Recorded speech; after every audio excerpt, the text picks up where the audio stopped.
This is Amplifyou, the podcast about you discovering your message and broadcasting it to the world. If you're a coach, author, or speaker, you'll want to tune in. If you're looking for the best return on your time investment to get your message out to the world in a bigger way, we're giving you full access and behind the scenes look of how we're running our podcast, how our clients have found success, and what you can do to launch your podcast today. The world needs your message. I'm Michelle Abraham, the host. Join my family as we unleash your unique genius and find the connections you need to launch your adventure today. Join us and let's get amplified. Jump right into our expert speaker. We are so fortunate to have Michelle Abrams here with us. She helps entrepreneurs amplify their vision, voice, and visibility with podcasting. She hosts the Amplifyou podcast, the Blissful Parenting podcast, and the Potapalooza podcast extravaganza, and the podcast Potapalooza. So Michelle's agency Amplifyou and has launched over 400 podcasts and publishes over 100 episodes weekly, and described by Shark Tank alumni Kevin Harrington as North America's top podcast management company. Michelle was voted number 16 the last 2 years on Podcast Magazine's list of the top 50 moms in podcasting. She was also awarded the Entrepreneur of the Year, Impact Award, and People's Choice by Business from the Heart. So join me in welcoming Michelle Abrams to the podium. Woo, woo, woo. Yeah, and I'm going to share my screens too. So you guys, I've got a short amount of time to give you tons of content today. And what we did was last month, if you were here, I asked you guys, what do you want to know about being a podcast guest? And you guys gave me all sorts of great questions. So that's what I'm going to share today with you. So I've got lots of cool things about how to be a smart podcast guest. And that's really what we're going to do today is, just go for it. So I'm excited to be here. So excited to be a part of Grand Connection and be here with you guys every month. This is such a cool group. And I'm excited that you guys get to do some connecting and matching today, because that's one of the best things about podcasting is the connections and collaborations you meet with others. So we obviously teach podcasting. We help you launch podcasts. We help you manage your podcast. We help you get booked on shows. But one of the biggest things that I think is the reason that every person needs a podcast is because the way that podcasting works is unlike any other tool out there. It's a networking tool. It's a tool that you can open the door to relationships and get to meet people that you never would have the opportunity to meet otherwise. And in fact, with 2 podcast guesting interviews I did in the last 12 months, we've added 6 figures to our business just from 2 of those episodes. So I have 3 podcasts myself. I've recorded probably close to 1,000 episodes between all 3 of those podcasts, plus another few I had before. I've been a guest on over 100 shows.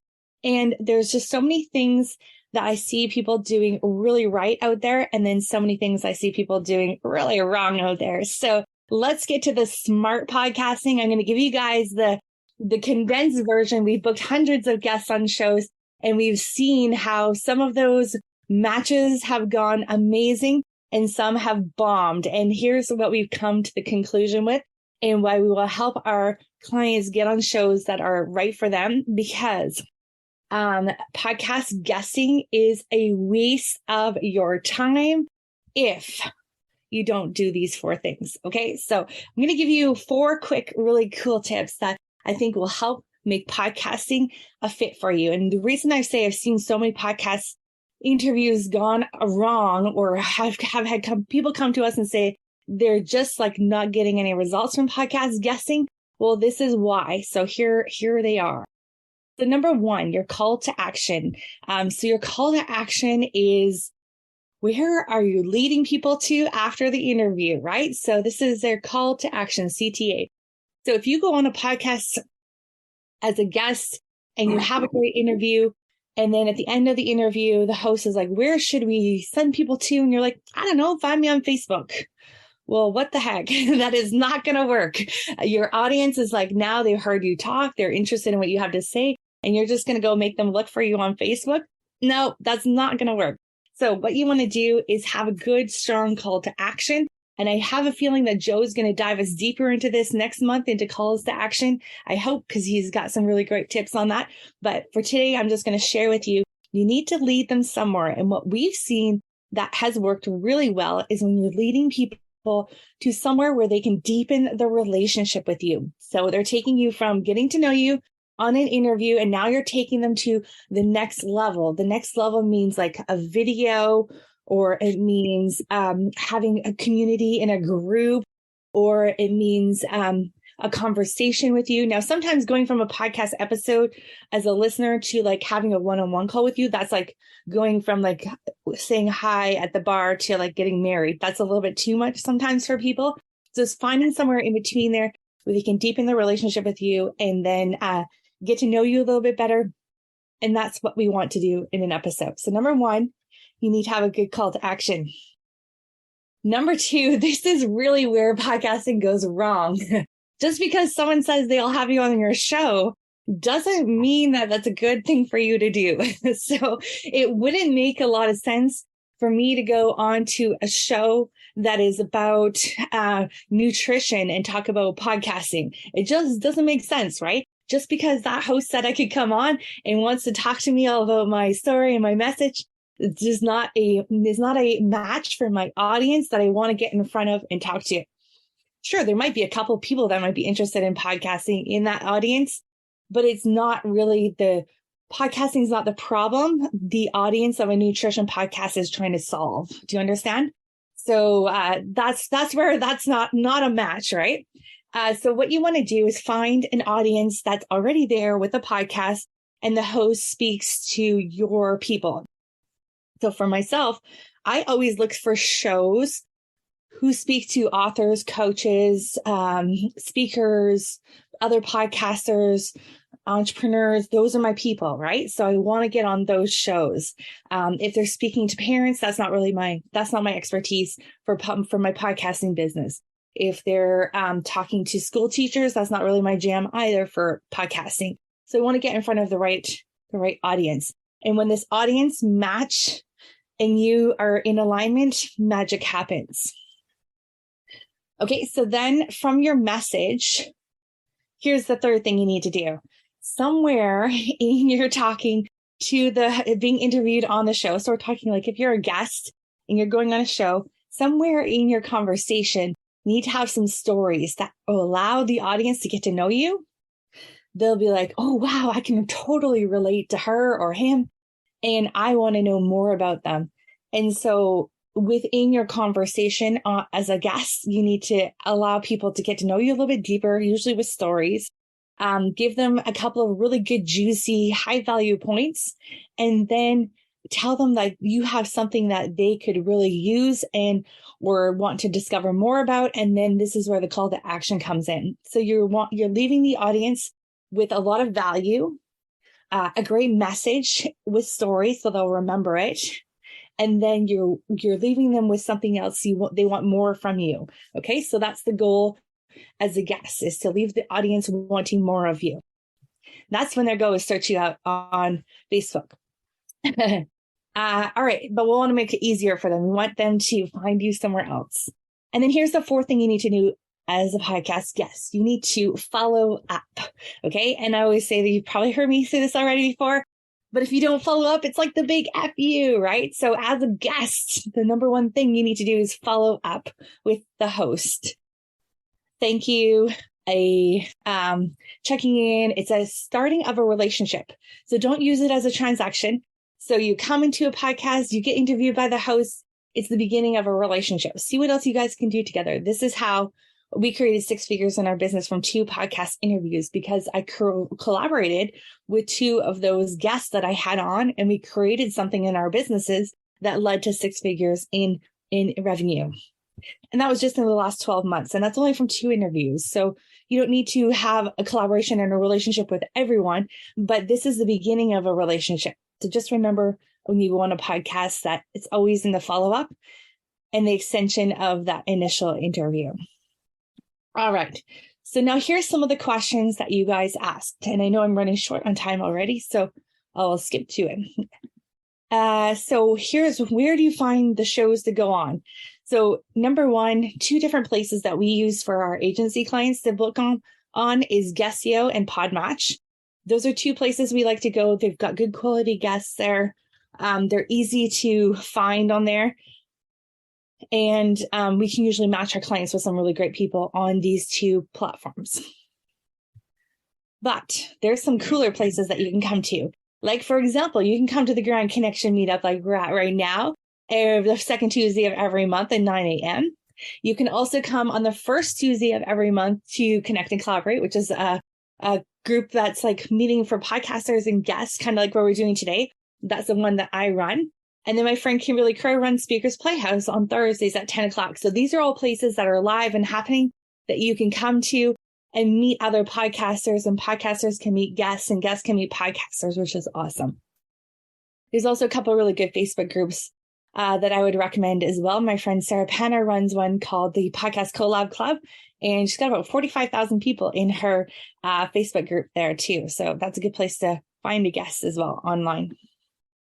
Okay, so what do you need as a guest? You don't need to have this speaker one sheet like I have over here. And we have this, we create for all of our guests the directory listing, which you can go and check out. Jackie's listing here on our website. And what it will do is it'll give you just an example of some of the things that you need to get prepared for before you go as a guest. Now, I'm not saying you need to create either of these. What these do for the guests is that they collect everything in one place. So you've got questions that you can ask. You've got some testimonials. You've got some video stuff. You've got some great things that will be really helpful as you're applying to be on shows. The guests have it all in one place. Some of the ones in our listing here, it shows you, it asks like, so here's some of the questions you should ask this guest. Here's some topics they can talk on. And there's a booking link right here. So we just want to make it easy for the host so you have all your information in one place. Plus, if you want to be prepared for the opportunity when the opportunity comes for you to go and speak somewhere. All right. So then how do you approach the show once you find a show that you want to get on? So we have a 4-part get notice formula. Number one is go and subscribe to their show. Leave them a review. So we call it, sometimes on YouTube it's called subscribe. On iTunes it's called follow. You want to go leave them a nice review, listen to a show, make sure it's a good fit for you, and then follow them on social media, and then start engaging. So leaving them comments, leaving them questions, liking their posts, sharing their podcasts. They're going to notice that. They're going to notice when you leave a review too. So that's a really great way to get a host's attention if you're looking to get on their show. So that after you do all these things in the get notice formula, then you finally connect with them and reach out and find out what they need or what kind of shows they want, what kind of guests they're looking for on their show. They've already recognized your name because you've been leaving them a review and following them and engaging. But guess what is the number one best way to get on a show after you've done these things? Invite them on your own show as a guest first, right? So that's why you need a podcast. You need to invite them on your own show first, because no one ever says yes when they invite you onto a show, when you invite them onto their show, right? Okay. And then one of the questions you guys asked was, how do you support a show after you've been on it? What does the host need from you? Well, the host needs you to follow up with them, connect. Oftentimes the host will send you like a graphic or an audiogram or videogram or some social media posts to send out. I know Candy's here today. She does like the most amazing job of follow-ups after her guests have been on her show. She sends them at like, a couple of weeks and 30 days and 60 days and 90 days, some more things to send out and share out on social media. So follow up, then promote the heck out of the episode. You were on it. You want to be proud of it. Put it on your website, share it in all sorts of different places. You can create a list or a collection list with your own podcasts. Guest bookings on it, right? Put it on your guest booking page, all sorts of different places that you can do. Just promote the heck out of that episode. Then you want to connect with them. At the end of every episode, I always actually ask my guests if I can give them a testimonial. And then oftentimes they will give me a testimonial back as a guest. So what this does is gives me some other content that I could promote out with the podcast. I also ask, what else do you need? How else can I connect you? Who else do you need to be connected with? Are you looking for more guests? Are you looking to be on shows? How can I support you? So that's how I support the shows that I go on as a guest. All right. And then how can we help you? So Amplifyou could help you get booked on shows. You can join our Podcast 100 challenge. You can let us find the shows for you. We'll book them for you with our podcast guest management. You can launch your own show and you can join the Amplifyou Academy. Or if you need help managing your guests and publishing your show, you can join our podcast management. So here are 2 ways that you can connect. So you can book a call with me and I'm happy to chat with you. And then here's our podcast success blueprint. So go ahead and grab it. It's a helping you kind of set up your own show if you're looking at doing your own show. And it's a couple hours training in there as well. So I'm going to stop sharing and see if anyone else, I can also put all of these links in the chat if that's helpful for you guys. So there was a lot of different places that I mentioned in there and I'm happy to put them all in the chat in a few minutes. I just need a few minutes to get them all together. But yeah, I don't know if we have time for any questions or anything. I know I was trying to give you as much goods as possible in a short amount of time. Yeah, you are amazing, Michelle. I mean, and there's so much value in what you shared with us in 15 minutes. So there were some questions about the links. So I said, when Michelle gets around to it, yes, she will put the links in. We also had a question about whether the slides and a replay would be available, of course, for Grand Connection members. Susan, let me know if I'm wrong, but for Grand Connection members, the replays are always available, and that includes the slides. So that's great. And I saw a couple of hands go up, but they disappeared. There we are. Hannah did you have a question for Michelle? I did. Sorry, I wasn't sure if I was allowed to speak or just write. So, Michelle, I was just curious, what are the services that are offered to actually help podcasters, not just to learn how to do it themselves, but if they don't have the time to maybe take on some of that labor as well? Yeah, great point. We have a completely done for you service. So you come to us, we will interview you to get all of your content. We'll create you a directory listing on the guest page. So it gives you all your information. So it's all in one place. And then we will start booking you on shows. So we'll find the leads for you and then we'll actually schedule it for you as well. So it's a completely done for you service that we do for a lot of our clients. And it's awesome. Really helpful if you don't have a lot of time and you just want someone else to go and find it for you. Thanks. Mm-hmm. Yeah. Somebody mentioned the link for the blueprint. Yeah. So it's one of those weird ones because it's connected to our thing. So the best thing to do is just put amplifyou.com/blueprint. Yeah. If you're typing it in. Michelle, that's giving an error. Do you want to maybe paste it in or you did it again? Let's see if that works. Yeah, I did it again. Yeah. Cool. And Michelle, those 4 things you're wasting your time if you don't do these 4 things. I mean, I haven't been podcasting for very long, but I so get it. The audience match. When I first launched my podcast, I had a button that said, if you want to be a guest, well, the people who applied to be a guest on my show, which is all about business and strategy and marketing, it was like, where do they get this idea? Like they weren't a match at all. So I can totally understand what you're talking about there. Anybody have any other questions before we do a breakout room? So we'll do a breakout room and let's talk about in that breakout room, let's talk about perhaps, what mistakes have you made of those 4 that Michelle talked about? The call to action, the audience match, the message, and the follow-up. Thank you, family, for joining us on this adventure. If you're ready to be heard, head over to mypodcastcoach.com where you'll find out all the tools and tips you'll need to launch your podcast today. If you have a show already and you need some help managing it, please head over to managemypodcast.com and the Amplifyou team would be happy to help you manage your podcast. Please also head over to iTunes, like, subscribe, and review our show so we can spread this message. And until next time, be your own unique genius.